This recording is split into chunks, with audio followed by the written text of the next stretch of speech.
ପାଠପଢ଼ାରେ ଏକାଗ୍ରତା କେମିତି ଆଣିବି ଚାଲନ୍ତୁ ଆମେ ଜାଣିବା। ଜଣେ ଛାତ୍ର ତାଙ୍କ ଗୁରୁଙ୍କୁ ପଚାରିଲା, ଗୁରୁଦେବ ମୁଁ ଯେତେବେଳେ ବି ପାଠ ପଢ଼ିବାକୁ ବସୁଛି ମୋ ମନ ଏଡ଼େ ତେଳେ ବୁଲୁଛି, ମୁଁ ପାଠପଢ଼ାରେ କେମିତି ମନ ଲଗାଇବି? ଗୁରୁଦେବ କିଛି ନ କହି ଛାତ୍ରଟି ହାତରେ ଗୋଟିଏ ପାତ୍ର ଦେଲେ, ଯେଉଁଥିରେ ପାଣି ପୁରା ଭର୍ତ୍ତି ହୋଇ ରହିଥିଲା।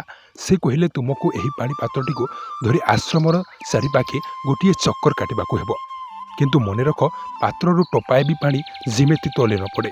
ଛାତ୍ରଟି ସେମିତି କଲା ଏବଂ ସଫଳତାର ସହ ଫେରି ଆସିଲା।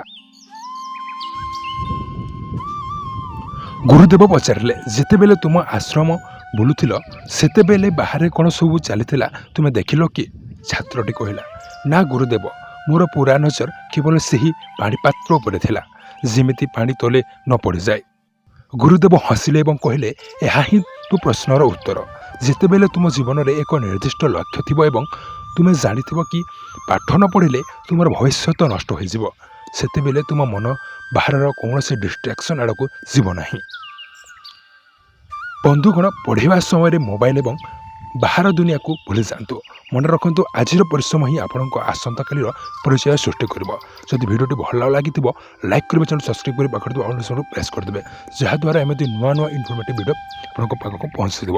ପୁଣି ଗୋଟେ ଭିଡ଼ିଓ ପାଇଁ ଜୟ ଜଗନ୍ନାଥ।